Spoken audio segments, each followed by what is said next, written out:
Shalom, Shalom, selamat pagi, apa kabar semuanya? Luar biasa, saya percaya Yesus hadir bersama-sama dengan kita. Yang setuju katakan amin. Bapak Ibu boleh tepuk tangan sekali lagi buat Tuhan kita yang luar biasa. Dan sebelum dengar firman Tuhan boleh lihat kanan kirinya sebentar lalu bilang kita pasti diberkati hari ini. Haleluya, senang bisa ada di sini lagi ya, kota yang luar biasa bersama dengan orang-orang luar biasa. Ya, saya datang dengan istri dan anak saya ada di sekolah minggu, udah dianggap kayak rumah sendiri gitu. Ya, terima kasih buat kesempatan yang selalu diberikan buat saya. Saya selalu mempercayai Bapak Ibu, salah satu berkat yang Tuhan berikan dalam hidup ini adalah keluarga di dalam Tuhan, amin. Ya, saudara, itu mujizat gak pernah jauh, selalu ada di kanan kiri kita, saudara. Yang setuju katakan amin. Satu kali ada seorang yang buta dari lahir, ini buta dari lahir Bapak Ibu. Jadi dia belum pernah lihat apapun. Setiap hari Alkitab mencatat dia jalan di jalan yang sama setiap hari. Karena apa? Karena dia buta. Rutenya gak pernah berubah. Satu kali dia ketemu Yesus, saudara, di jalan yang sama. Tahukah saudara, mujizat matanya dari mana? Alkitab mencatat Yesus itu meludah ke tanah, lalu mengadukan sesuatu di tanah, lalu tidak lama kemudian mata baru jadi. Dari mana? Dari tanah yang tiap hari si buta ini jalan. Jadi mujizat itu gak pernah jauh dari hidup kita. Mujizat selalu ada di jalan yang setiap hari kita jalankan. Jadi jangan pernah takut, saudara. Waktu kita berjalan bersama Tuhan, kita sedang berjalan bersama mujizat yang hidup, yang saya percaya sanggup mengubah kehidupan kita, amin. Nah, Bapak Ibu, ada dampak dari mujizat, ada tujuan dari mujizat. Saya ulangi, ada dampak dari mujizat, ada tujuan dari mujizat. Sebelum saya teruskan, siapa di ruangan ini yang pernah mengalami mujizat nyata dalam hidupnya? Boleh nggak, saudara? Angkat tangan. Ya, saudara. Ya, kadang relatif ya, saudara. Tapi mujizat selalu berdampak gitu. Ke kesehatan, ke dalam pernikahan, keuangan, dan sebagainya. Nah, banyak orang Kristen parkir hanya di dampak dari mujizat. Setelah dia mengalami pemulihan, setelah keluar dari resesi, setelah selamat dari gempa, setelah sembuh dari sakit, udah. Dia lupa bahwa ada tujuan dari mujizat. Nah, pagi ini saya ingin membahas, saudara, selalu ada tujuan dari setiap mujizat. Apa itu? Pertumbuhan. Sama-sama bilang pertumbuhan. Lebih semangat lagi Bapak Ibu, pertumbuhan. Jadi kalau kita ngalamin mujizat nggak bertumbuh, maka kita nggak mengalami esensi atau tujuan dari mujizat itu sendiri. Saudara, semakin orang mengalami mujizat, harusnya dia tidak ada di tempat yang sama terus menerus. Karena di mana ada kehidupan, pasti ada pertumbuhan. Pertumbuhan harus menjadi kerinduan hidup setiap kita, Bapak Ibu. Jangan sampai kita hidup tapi kita tidak bertumbuh. Nah, saya mau Bapak Ibu kita sama-sama sepakat pagi hari ini, kalau mau kejar Yesus, harusnya dia mengejar pertumbuhan, bukan hanya mujizat. Karena mujizat hanya membuat orang parkir di satu tempat, lalu tidak mengalami apa-apa. Yang setuju katakan amin. Nih ya, saudara, tadi pagi saya cerita di Cipanas dan saya mau cerita lagi di sini. Saya pernah mengembalakan satu gereja 13 tahun di kota Depok. Ya saudara, jadi saya mulai dengan beberapa mahasiswa, kita doa, nunjuk satu ruko, ternyata yang punya ruko bernazar. Ini kalau untuk pelayanan dia kasih free, saudara. Jadi cap-cip saya berhasil karena doa. Nah, tapi nggak ada uang waktu itu, kami sama sekitar 10 mahasiswa. Ya, akhirnya kami bangun ruko itu sendiri, gereja itu sendiri, saudara. Saya copot AC saya dari rumah, saya bawa keyboard saya bawa TV saya. Kita nukang sendiri, temboknya miring-miring. Ya, intinya mulailah satu gereja lokal. Dan saudara tahu, seperti gembala atau pendeta pada umumnya, apa yang saya lakukan setelah ibadah itu berjalan, saya harus memastikan bahwa jemaat ini nggak pindah kemana-mana, gitu kan? Udahlah, itu pergumulan banyak pendeta hari ini. Ya, makanya kalau di kota besar, saudara tahu pergumulan pendeta apa? Kalau ada gereja baru, buka di dekat gerejanya. Lebih besar, lebih luar biasa. Itu biasanya rasa amannya berkurang gitu. Aduh, gimana nih? Nanti ada perpindahan ya, kayak gitu, saudara. Nah, saya berpikir gini, gimana caranya supaya jemaat ini tidak pindah kemana-mana. Jadi saya perhatiin tiap minggu. Ibu ini ada nggak? Ini ada nggak? Ya seperti pada umumnya ya saudara ya.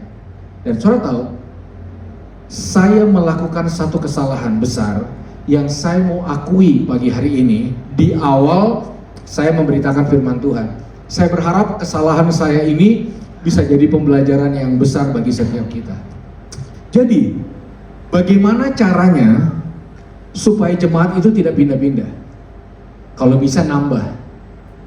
Pertama, saya pastikan teatrikal yang keren di depan.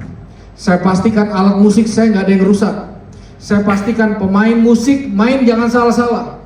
Saya pastikan AC dingin, kursi empuk. Saya pastikan ruang ibadah yang bagus dan luar biasa. Saya pastikan dari parkir sampai toilet, kalau bisa orang udah ngalamin Tuhan dulu di toilet. Ada ayat-ayat, pendoa-pendoa, doain semua tuh, dari parkir, doain terus. Dan memastikan semuanya berjalan dengan baik. Puji Tuhan, hampir tidak ada yang pindah. Nambah iya, happy saudara. Ya itulah happy-nya hamba Tuhan tadi. Sampai satu kali buka satu gereja baru persis di sebelah ruko saya. Jadi satu tembok Bapak Ibu. Bahkan saya bisa dengar nih di sebelah ini lagi lagu apa? Oh masih penyembahan. Bahkan khotbahnya pun saya tahu karena kedengeran. Ya saudara tahu ya kan sekarang bisa sebelah-sebelahan ya. Sebagai yang senior kan saya lebih lama. Saya tunggu-tunggu, yang di sebelah nggak datang-datang. Saya dong yang ke sebelah. Bapak Ibu, betapa kagetnya saya ketika saya melihat gereja di sebelah. Pertama, AC-nya lebih dingin, kursinya lebih empuk, alat musiknya lebih canggih, lebih baru, pemain musiknya lebih jago, lebih ganteng-ganteng dan lebih cantik-cantik saudara. Tempat ibadahnya lebih bagus, toiletnya lebih bagus dan canggih pula. Semuanya lebih bagus. Dapat makan pagi, makan siang, makan malam, dapat snack, dapat promo A, promo B. Kalau saudara datang di gereja sebelah, saudara kalau bisnis akan lebih mudah dapat pekerjaan dibanding gereja saya. Yang jomblo kemungkinan lebih gampang dapat jodoh di sebelah dibanding gereja saya. Pertanyaan saya, pindah gak? Pindah gak? Yang kira-kira ngomong pindah boleh angkat tangan. Ini gak mempengaruhi surga neraka ya. Ini cuma ngobrol santai, tenang aja. Pindah gak? Pindah, bener. Pindah. Cuma satu ruko pindah. Dulu saya intimidasi mereka. Hei jemaat yang tidak setia, kalau gak bisa taat sama yang kelihatan, omong kosong, kamu bisa taat yang tidak kelihatan. Saya takut-takutin. Nanti gini, nanti gini. Saya akui pagi ini salah siapa? Salah saya. Kenapa salah saya? Perhatikan baik-baik. Karena saya mendidik jemaat jadi penikmat, bukan penuai. Saya tidak memperhatikan pertumbuhannya. Yang saya perhatikan adalah nikmatilah, hadirilah, banjirilah. Nih ya, kalau saya punya uang banyak, saya undang artis tiap minggu. Saya akan buat jemaat semakin menikmati. Cari gereja paling nikmat di antara daerah kita, maka tempat inilah yang paling nikmat. Itu salah saya. Nih saya tanya Bapak Ibu, pernah nggak melihat saudara-saudara yang beda agama, misalnya teman-teman yang beragama Hindu, ibadah ke pura, lalu dia ngomong gini, kok nggak ngangkat ya atmosfer di sini ya? Ini nggak nendang nih atmosfer di sini, pindah pura pernah dengar nggak? Pernah dengar nggak orang datang ke wihara lalu bilang gini, emang pemimpin rohani di sini doang pindah wihara? Pernah dengar nggak? Pernah dengar pindah gereja? Pernah. Dan mungkin belum tentu ini gereja pertama kita, betul nggak? Kenapa? Karena banyak orang datang ke Tuhan hanya dengan mental penikmat, untung rugi. Saudara bayangin, orang sekarang gini, kalau di sana lebih baik, ngapain di sini?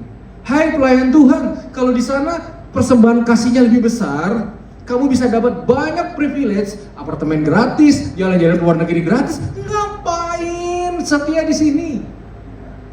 Kalau di sana kamu lebih bisa dapat peluang, pengkhotbah luar biasa datangnya ke sana nggak ke sini. Ngapain di sini? Lihat, kita sedang dipaksa oleh keseluruhan pelayanan supaya apa? Kita sadar kita ini penikmat.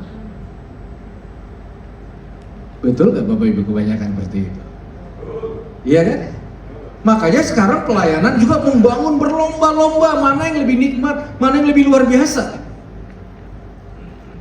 Bayangin orang bisa bilang gini, sampai kapanpun Pak, nggak akan ada pembicara luar negeri datang ke sana. Pembicara luar negeri milihnya ke sana. Loh, kenapa semua berdasarkan untung rugi? Kemana semangat pertumbuhan yang sejati? Makanya gini Bapak Ibu, saya butuh konsentrasi Bapak Ibu sedikit di dalam poin yang selanjutnya. Arah pertumbuhan pasti menuju kedewasaan. Arah pertumbuhan selalu mendorong siapapun yang dengar firman, tinggalkan semua realita kekanak-kanakan dalam hidupnya. Saudara, itu salah satu konsekuensi dari mendengarkan firman adalah kita jadi lebih dewasa dari sebelumnya. Kesalahan saya waktu menggembalakan jemaat adalah saya tidak biarkan jemaat menjadi dewasa. Saya yang didik mereka seperti itu. Lapar dikit kasih makan, haus dikit kasih minum, nangis dikit cup. Giliran saya nggak bisa, marah semua. Kok gembala nggak sebaik dulu? Salah mereka? Tidak, itu salah saya. Nah, hari ini saya nggak mau mengulang kesalahan yang sama. Bapak Ibu, kita itu duduk di sini untuk dewasa. Kenapa kita masuk dari pintu belakang dan duduk dengar firman Tuhan tiap hari Minggu? Supaya kita mampu meninggalkan semua bentuk realita kekanak-kanakan dalam hidup ini. Itu tujuan esensi kita dengar firman. Yang setuju katakan amin. Persis seperti yang Pak Arifin sampaikan. Jadi saudara, orang kalau dia tidak memberi ruang kepada kedewasaan, percaya saya saudara, dia pasti cari tempat lain yang gak terlalu menekankan untuk dewasa. Orang selalu mencari tempat di mana kedewasaan tidak menjadi tempat penting. Tapi percaya saya pagi ini, gak akan membuat kita bertumbuh. Makin senang mungkin, makin enak mungkin, tapi bertumbuh gak ada arah dan tujuan lain selain dewasa. Yang setuju katakan amin. Saudara, orang kalau hidup dalam realita kekanak-kanakan susah Bapak Ibu. Kalau kita punya pasangan, suami atau istri, memutuskan untuk terus hidup dalam kekanak-kanakan, maka sebenarnya kita sedang mengeloni anak kecil, betul gak? Dan maaf, pasangan saudara akan menganggap saudara bukan pasangannya, orang tuanya. Makanya gak akan ada pernikahan yang kuat, pelayanan yang kuat, gak akan ada perusahaan yang kuat, gak akan ada apapun kuat kalau di dalamnya tidak memberi rasa hormat kepada realita dewasa dan perjuangan menghilangkan realita kekanak-kanakan. Saudara tahu salah satu indikasinya apa? Semakin anak-anak, orang tuh semakin banyak butuh peraturan, betul ya? Kalau nggak datang on time, nanti dihukum. Nah itu anak-anak. Semakin dewasa, orang seharusnya nggak memerlukan banyak peraturan, betul nggak saudara? Anak-anak nggak boleh bawa motor sendiri, nggak boleh naik kursi sendiri, nggak boleh pegang pisau sendiri. Saudara tahu? Saudara pernah dengar?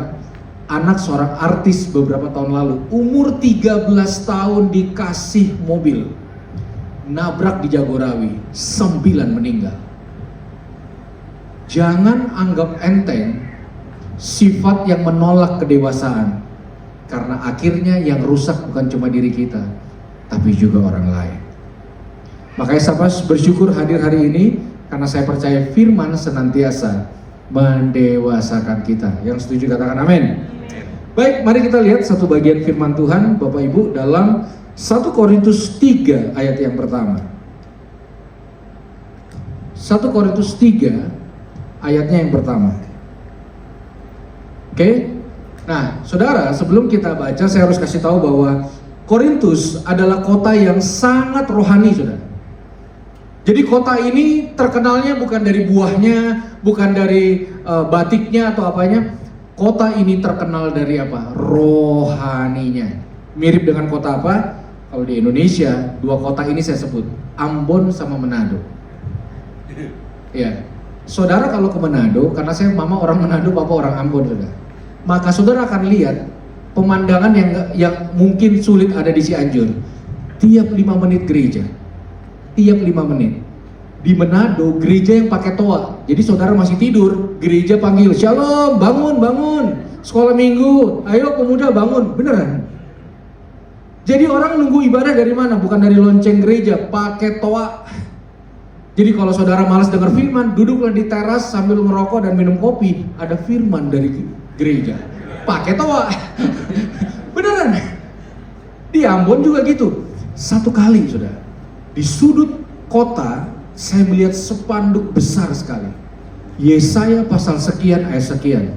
Serta tulisannya apa? Celakalah mereka yang menjadi jago minum. Di bawahnya tempat minum, Bapak Ibu, saya nggak bohong. Ada gambar Yesus gini, Papa Ji. Nah, ini kota rohani. Dulu saya pernah pelayanan di Ambon, saudara. Pasca kerusuhan, rental mobil. Nah, di sini kan banyak orang yang bisnis ya. 1 hari 200.000, setengah hari 200.000, 2 jam 200.000. Coba, ilmu tarif apa ini? Karena saya bingung, diajaklah saya ke kantornya. Tahu nggak Bapak Ibu? Apa yang dia lakukan? Dia buka Alkitab loh, ini tukang rental mobil. Saya bilang mohon maaf, bukan saya nggak suka firman, saya mau rental mobil, bukan mau dengar firman. Dia bilang sabar Bung, di Alkitab ada tertulis perumpamaan Yesus tentang seorang pengusaha, lalu ada pekerja-pekerja yang bekerja di ladangnya. Yang masuk pagi Pak, upahnya 1 dinar. Yang masuk siang Pak, upahnya 1 dinar. Yang sore, langsung saya jawab, 1 dinar. Rental mobil pakai ayat. Saudara mau cari di mana? Orang rental mobil pakai ayat. Ayat di mana-mana. Satu pagi, saya ketemu satu orang yang belum pernah saya lihat di gereja. Tahu-tahu muncul pagi-pagi, dengar firman, tulis ayat. Wow, Yesus sudah mau datang. Tumben. Sambil senyum-senyum dia bilang apa teman? Ternyata dia pasang togel. Menurut dia, kalau dari Pak Pendeta itu manjur. Yohanes 17 pasang 17 Pak. Matius 26 pasang 26. Jadi saudara lihat ya, kerohanian sama tingkah laku beda. Nah hari ini orang kan bangun aksesoris, betul gak? Makanya saudara jangan heran kalau orang Indonesia Timur, ini bukan mempermalukan orang Indonesia Timur, itu aksesoris rohaninya gede-gede pasti. Salibnya gede, stiker di mobilnya gede, lagu rohaninya gede. Kayak saya dulu kemana-mana pakai salib gede Bapak Ibu, saya nggak bohong. Orang tanya, orang Kristen ya? Nggak lihat, nggak lihat. Lalu orang tanya, itu salibnya Yesus atau salib penjahat yang di sebelah Yesus? Nah, firman mendorong kita jangan cuma main aksesoris doang. Kenapa?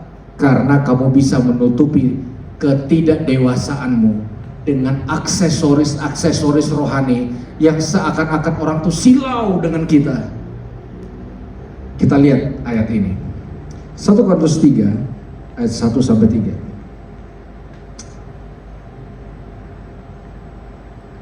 Kita baca sama-sama deh, boleh tolong tampilkan? Oke, saya akan bacakan. Dan aku saudara-saudara, pada waktu itu tidak dapat berbicara dengan kamu seperti dengan manusia rohani, tapi hanya dengan manusia duniawi yang belum dewasa dalam Kristus. Saudara bayangin, rohani banget, tapi Paulus berkata, aha, kamu duniawi, belum dewasa. Oh. Kalau saya pasti tersinggung. Apa yang dimaksud? Lihat ayat kedua, boleh tampilkan ayat kedua? Dikatakan seperti ini, saudara. Susulah yang kuberikan kepadamu, bukanlah makanan keras, sebab kamu belum dapat menerimanya, dan sekarang pun, apa Bapak Ibu?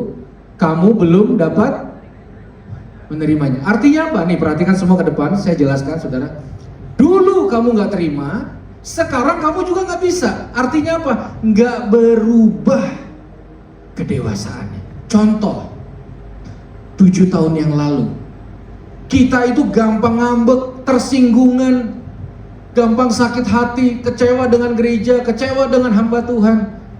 Puji Tuhan Bapak Ibu, 7 tahun kemudian, 7 kali Natal, 7 kali Paskah, berapa kali ibadah, retret, ibadah pemulihan, 7 tahun kemudian masih gampang ngambek, masih gampang tersinggung, masih gampang sakit hati, kayak pecah belah. Mesti dijaga perasaannya. Tidak berubah. Dulu 7 tahun yang lalu, ada jerawat minta didoain hamba Tuhan, ada tikus minta didoain hamba Tuhan, hujan minta didoain hamba Tuhan, keringat dingin minta didoain hamba Tuhan. 7 tahun kemudian, 7 kali Natal, 7 kali Paskah, sama, nggak berubah. 7 tahun lalu pelitnya minta ampun. Wih, luar biasa Bapak Ibu. 7 tahun kemudian udah aktif pelayanan, udah aktif kegiatan, udah aktif semua, makin pelit Bapak Ibu. Loh, 7 tahun lalu disuruh doa makan aja susah. 7 tahun kemudian makin susah. Nah, maksudnya gini, arah perubahan firman harusnya bukan di kegiatan, tapi di kualitas kedewasaan. Setuju gak Bapak Ibu? Benar gak? Makanya ada banyak orang berubah pas retret doang kan gitu ya. Jadi kapan retret? Waktunya berubah. Setelah retret seminggu aja balik lagi. Karena banyak orang tidak memberikan rasa hormat kepada tujuan dari mujizat, yaitu perubahan. Nih dengar baik supaya kita nggak salah melangkah Bapak Ibu. Perhatikan baik-baik. Hari ini banyak anak Tuhan hanya meletakkan standar keberhasilannya di aktivitas aja. Betul nggak? Pak, gimana kabar hari ini? Ya, udah mulai gabung asyir Pak. Ya puji Tuhan, mungkin tahun depan bisa WL. Ya kalau Tuhan izinkan, bisa 2 tahun, 3 tahun lagi khotbah hari Minggu. Loh, kok kayak karir ya pelayanannya. Ada jenjangnya gitu kan. Tapi orang meletakkan di situ kan. Nah, esensinya di mana? Bagaimana kita memperlakukan suami dan istri kita? Bagaimana kita menghargai waktu? Gimana kita memperlakukan anak-anak kita? Gimana kita memperlakukan orang-orang yang ada di kanan kiri kita? Gimana kita egois apa enggak? Itu pencapaiannya. Makanya gini, sekitar 15 tahun yang lalu Bapak Ibu, ada seorang hamba Tuhan bertanya sama saya, "Hei anak muda, mau nggak kamu dipakai sampai bangsa-bangsa?" Wih, siapa yang nggak mau? Semua orang ditanya gitu mau lah.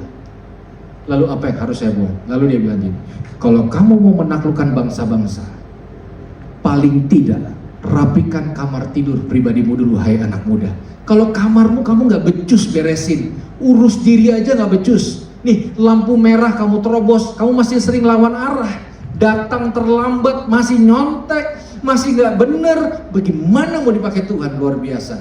Karena sejatinya dipakai Tuhan adalah kualitas dewasa, bukan kapasitas kegiatan. Setuju gak? Betul gak? Makanya kita rendah hati sama-sama, termasuk saya yang ngomong saudara. Kita butuh Tuhan supaya apa? Supaya Tuhan tolong kita ninggalin sifat kanak-kanak kita.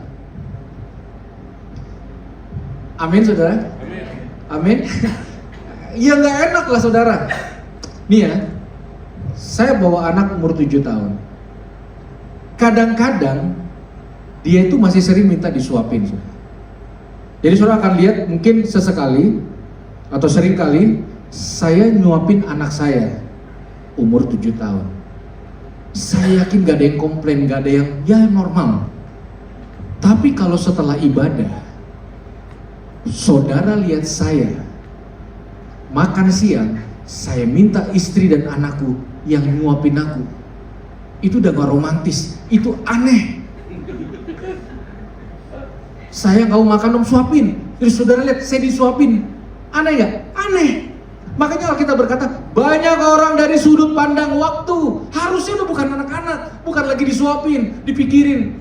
Maka saya sering bilang sama anak muda tuh kadang-kadang dibawa main futsal dulu, dibawa seru-seruan dulu, dibuat happy, nanti pergi. Giliran udah gereja lain yang nuai. Betul gak? Kita juga gitu kan, baik-baik, kunjungin, doain ya. Karena orang sekarang membangunnya budaya menikmat. Makanya nggak akan ada pertumbuhan karena mainnya kan di situ terus. Dan saya melakukan kesalahan ini. Makanya mohon maaf, hidup ini akan melahirkan benturan-benturan hebat dalam hidup ini. Siapapun kita harus berjuang. Tinggalkan realita kekanak-kanakan kita. Amin. Baik, mari kita lihat satu lagi bagian firman Tuhan. Buka dengan saya 1 Korintus 13, ini ayat yang bicara tentang kasih, tapi lihat ayat yang ke-11. 1 Korintus 13, ayat yang ke-11. 1 Korintus 13, ayat yang ke-11. Nah, perhatikan baik-baik. Ketika aku kanak-kanak, aku berkata-kata seperti kanak-kanak. Aku merasa seperti kanak-kanak. Lalu aku berpikir setelah seperti anak-anak. Nih, ini ayat penting gitu. Saya dorong saudara catat nih ayat. Sekarang, artinya sekarang hari Minggu jam segini nih. Sesudah aku menjadi dewasa, ya sebelum saya teruskan, ini kan ibadah umum ya, bukan ibadah sekolah minggu atau remaja ya. Aku meninggalkan sifat kanak-kanak itu. Jadi saudara, definisi dewasa sebenarnya tidak rumit. Apa itu? Pertama, temukan sifat kanak-kanak kita. Kedua, tinggalin. Kita butuh firman. Bukan hanya supaya makin diberkati. Kita butuh firman supaya apa? Supaya nggak makin kekanak-kanakan. Hanya firman yang bisa menunjukkan kita mana sifat kanak-kanak itu. Nih saudara, semua orang bertumbuh dari kecil ke besar, betul? Nah, yang dimaksud ayat ini gini saudara, jangan sampai waktu umur kita nambah, tapi sifat kita waktu umur 3 tahun, 5 tahun ngikut orang dewasa, tapi sifatnya kekanak-kanakan. Nah, firman merubah itu. Casingnya dewasa, tapi sifatnya sekolah minggu. Nah, Alkitab menolong kita sebenarnya Bapak Ibu untuk mencari, menemukan, lalu apa? Tinggalkan. Mencari, menemukan, tinggalkan. Oke, kita bahas sedikit sudah. Beberapa sifat kekanak-kanakan. Pertama, anak-anak selalu menganggap dirinya pusat segala sesuatu. Siapa yang paling penting buat anak-anak? Dirinya, perasaannya, egonya, hidupnya. Anak-anak tuh gak peduli dengan orang lain, dia punya kepedulian hanya satu, apa? Dirinya sendiri. Ya, sekarang terkenal dengan istilah narsistik. Beberapa kali saudara, kayak gini lah, ada anak-anak ikut khotbah dengar, mungkin anak itu bilang gini ya, ini Om Botak kok khotbahnya gak kelar-kelar, jalan dia saudara. Jalan, main, ya kan, copot-copot bunga, jalan gitu, ya udahlah. Namanya juga anak-anak. Ya, kalau sempat dibawa ke belakang, kalau enggak ya udah, itu kan anak-anak.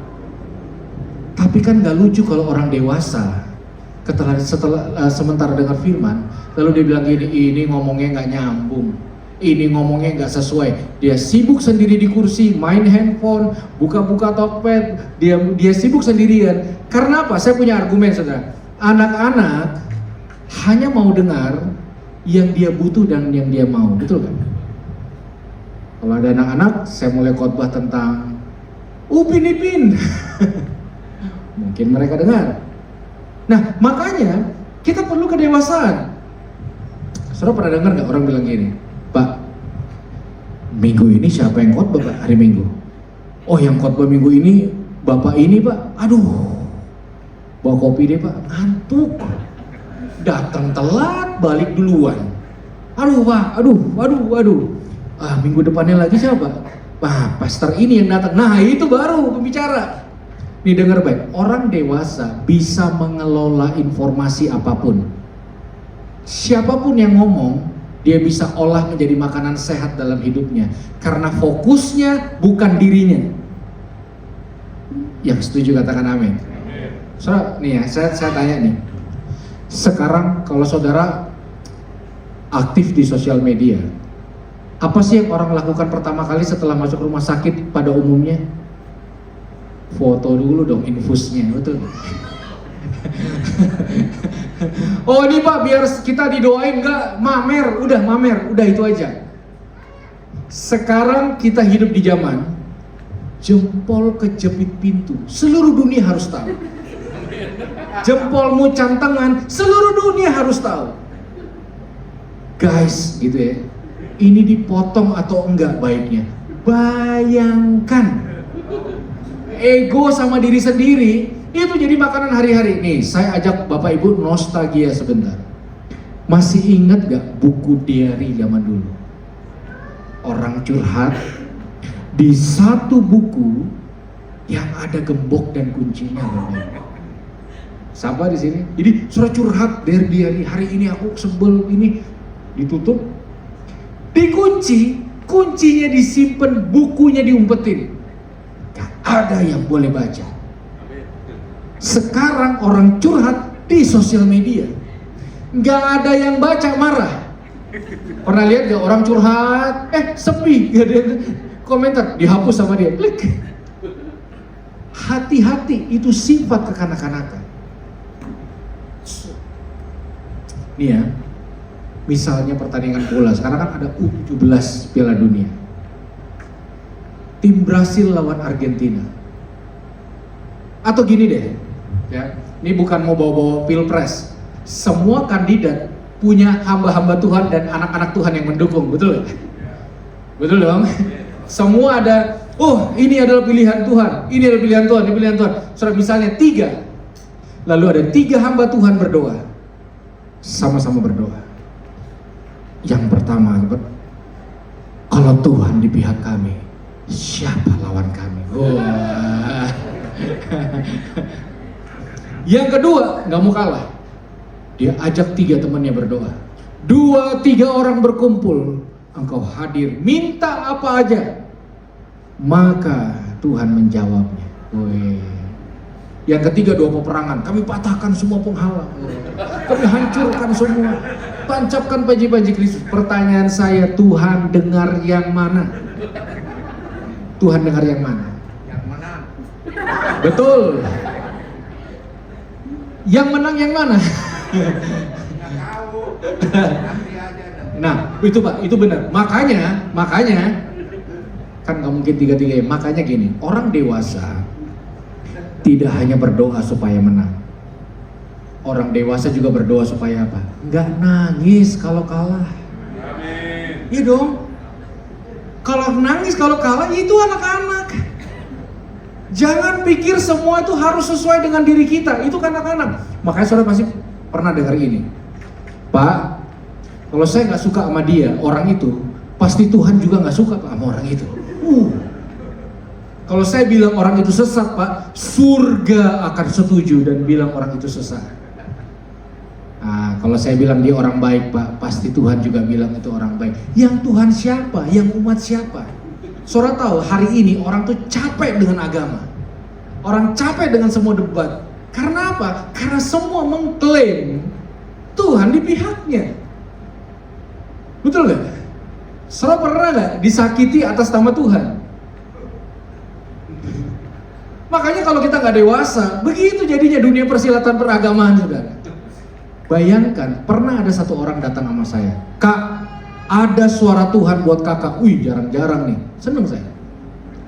Dia bilang apa? Aku melihat dalam sebuah penglihatan, Tuhan memandang kakak. Wah, GR saya. Tapi dia bilang, setelah itu Kak, aku lihat Tuhan memalingkan wajahnya dan meninggalkan kakak. Kalau saya percaya dia wakilnya Tuhan, berarti saya ikut Tuhan.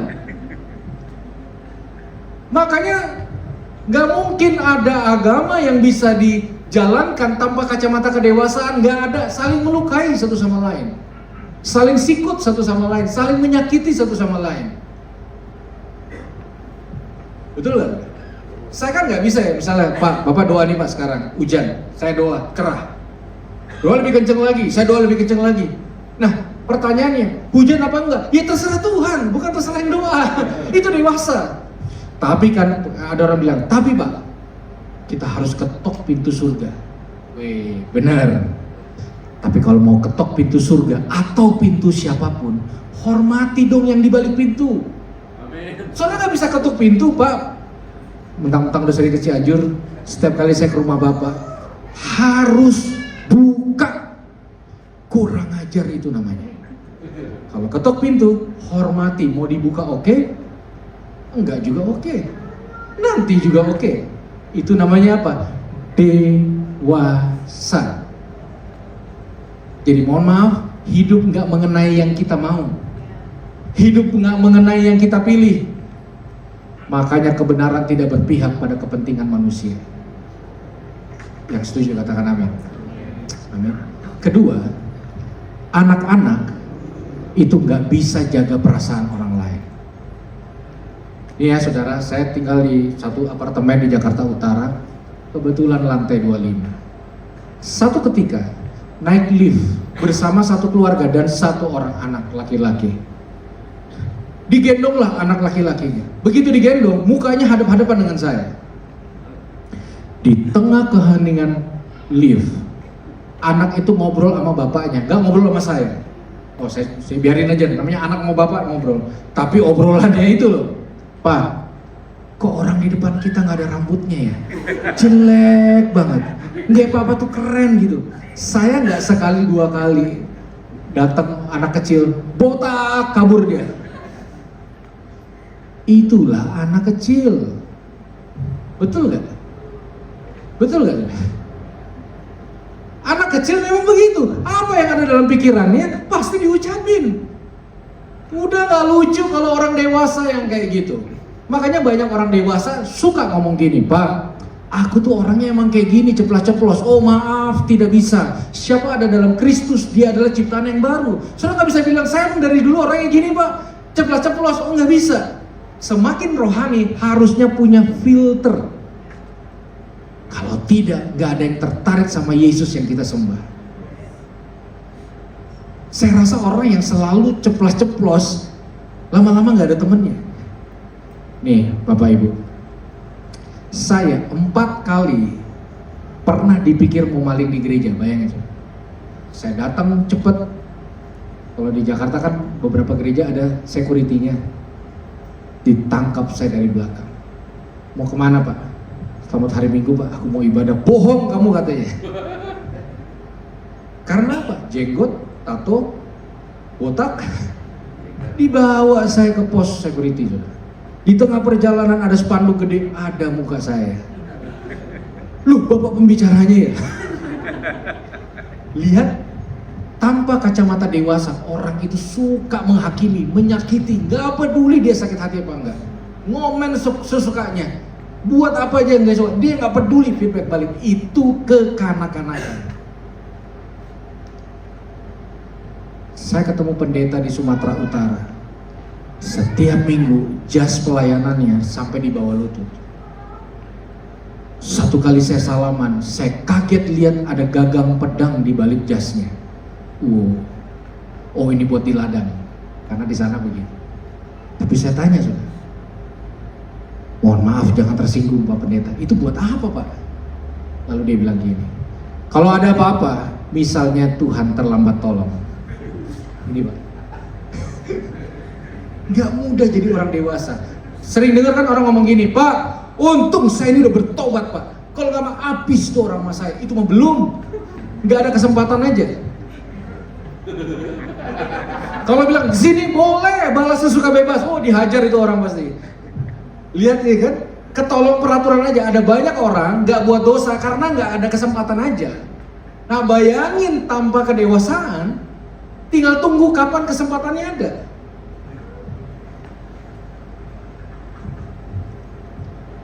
Betul kan? Ya. Nih di sini ada istri saya, saudara bisa tanya dia. Waktu mau menikah, tentulah saya bawa calon istri saya ke keluarga saya. Yang notabene Papa Ambon, Mama Manado. Wow. Apa komentar mereka, saudara? Bagus, memperbaiki keturunan, gitu katanya. Nah, waktu Imlek pertama kali saya datang di keluarga istri, disitulah saya mengenal istilah ini. Mohon maaf, saudara ya. Pankui, tiko, ya kan? Nah, lu saudara lihat, kita hidup di dalam stigma masing-masing kayak gitu. Hati-hati sama orang ini, hati-hati sama orang ini, hati-hati sama orang ini. Loh, di mana Kristus yang harusnya memberi filter dari kacamata kita dong? Makanya seorang yang memutuskan menjadi anak-anak, begitu aja hidupnya. Memutuskan hidup dalam pengotak-ngotakan. Pak, Bapak gak pernah tahu apa yang terjadi tahun 99, 98. Betul, saya juga tahu bibit, bebet, bobot. Tapi kan dasar kita firman, bukan pengalaman sesuatu. Harusnya mampu dong kita memfilter. Coba bayangin, beberapa teman menyampaikan pada istri saya, hah? Suami orang Ambon, kamu gak takut di KDRT? Ya. Tapi kalau mau jujur, secara type orang Ambon kan, hati-hati loh, nanti saya bawa orang Ambon, begitu kan?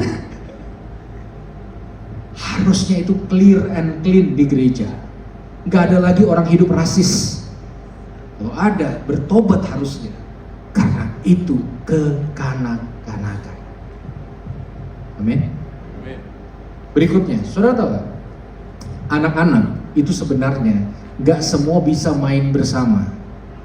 Cara mereka main apa? Main dengan dan main bersama tuh bedanya apa? Gini saudara, main bersama adalah satu mainan main berdua. Main dengan adalah satu pegang mainan, satu pegang mainan. Kenapa kadang-kadang anak-anak suka berantem kalau main? Karena ada anak-anak yang gini, kalau nggak cara saya dipakai, kita nggak usah main mendingan gitu kan. Anak-anak selalu mau caranya sendiri yang dipakai. Bayangkan kalau orang dewasa kayak gitu. Begitu dia gabung di perusahaan, begitu dia gabung di rumah tangga, begitu dia gabung di gereja, begitu dia gabung di komsel. Kalau cara jalanin ini tidak sesuai dengan saya, mending saya tidak usah gabung sekalian. Loh, gimana?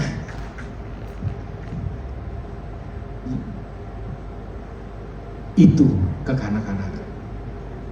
Berikutnya, anak-anak mudah meledak amarahnya, betul nggak? Siapa yang sumbu pendek? Anak-anak. Nih coba ya, saya mau tanya.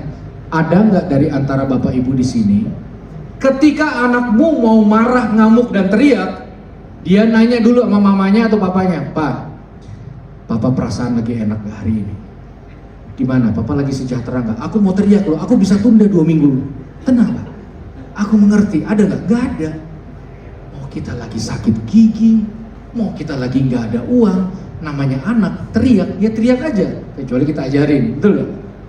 Sama. Siapa yang ngambekan, tersinggungan? Ya anak-anak. Beda dengan kita adalah mereka lebih gampang pulih kali ya. Kita nanti pulih 2 tahun lagi, 3 tahun lagi. Suruh bayangin, saya akui, saya pernah ada dalam satu pelayanan di mana saya dengan partner pelayanan saya tidak omongan 5 tahun, 5 kali Natal. Enggak omongan. Apa yang bisa dipertontonkan tanpa kedewasaan? Enggak ada sebenarnya.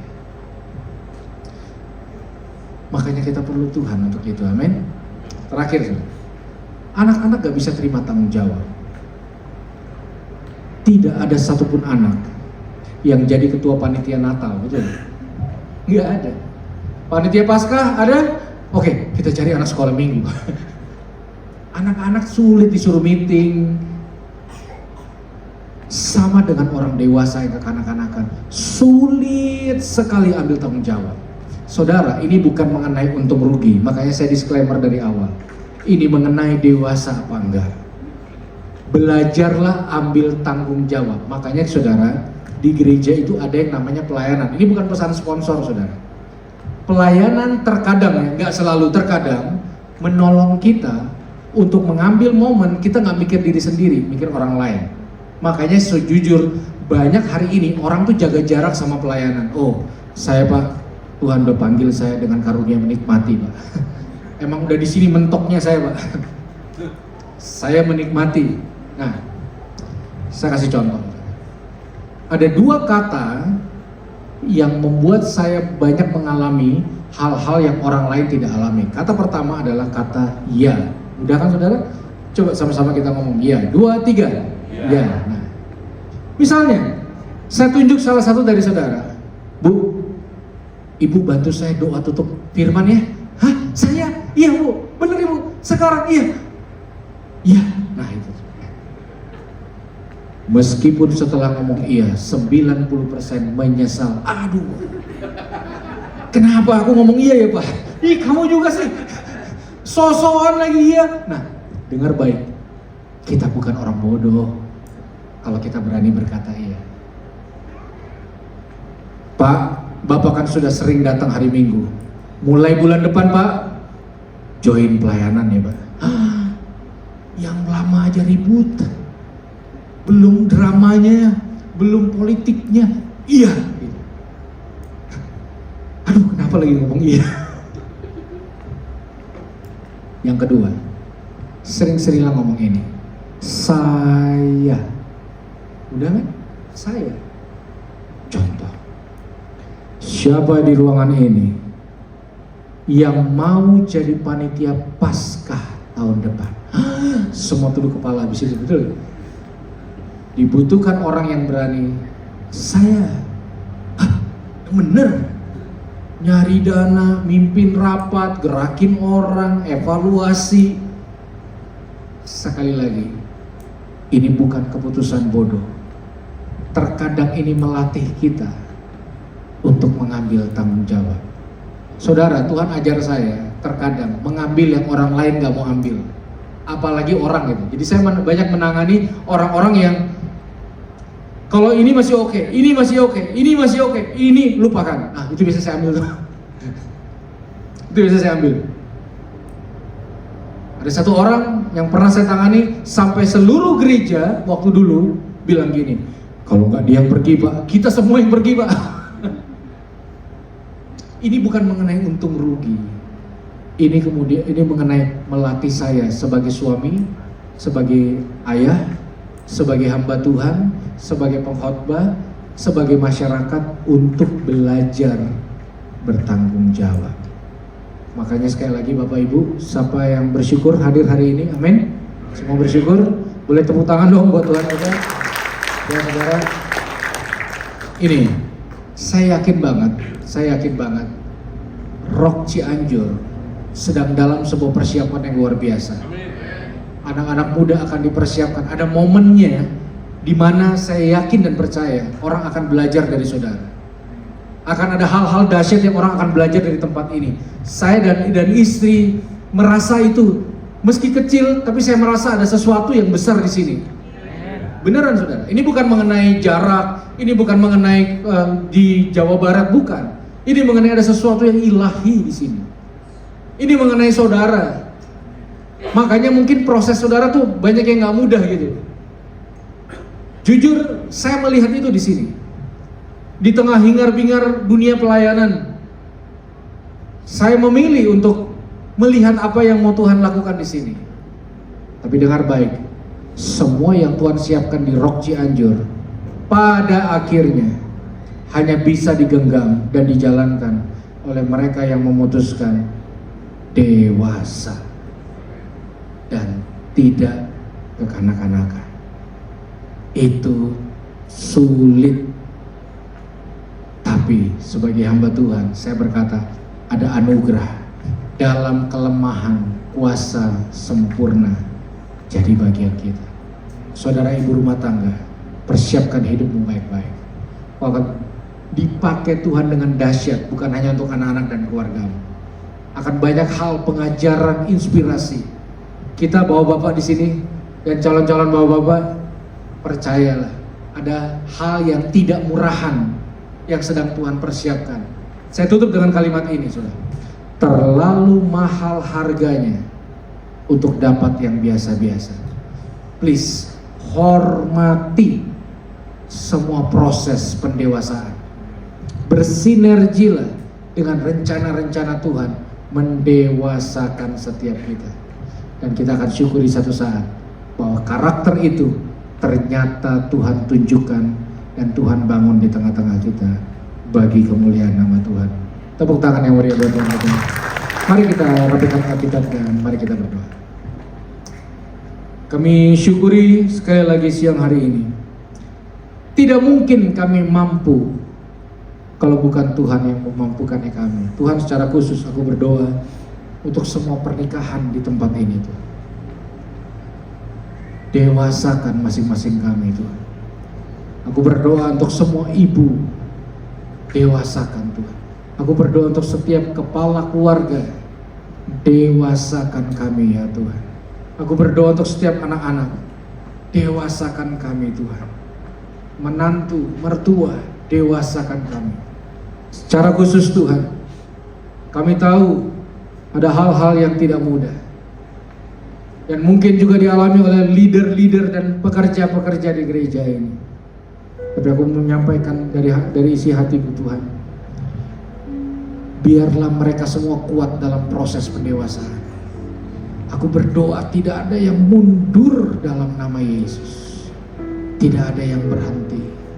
Sekalipun berderai air mata, makan hati, tapi biarlah kami menyelesaikan semua proses ini sampai tuntas sesuai dengan rencana. Siang ini kami serahkan semuanya ke dalam tangan-Mu yang sempurna. Permuliakan nama-Mu sampai kami tutup mata suatu saat. Biarlah Kau dapati kami tetap setia iring Yesus selama-lamanya. Demi nama Yesus kami alaskan setiap doa dan ucapan syukur. Haleluya. Amin.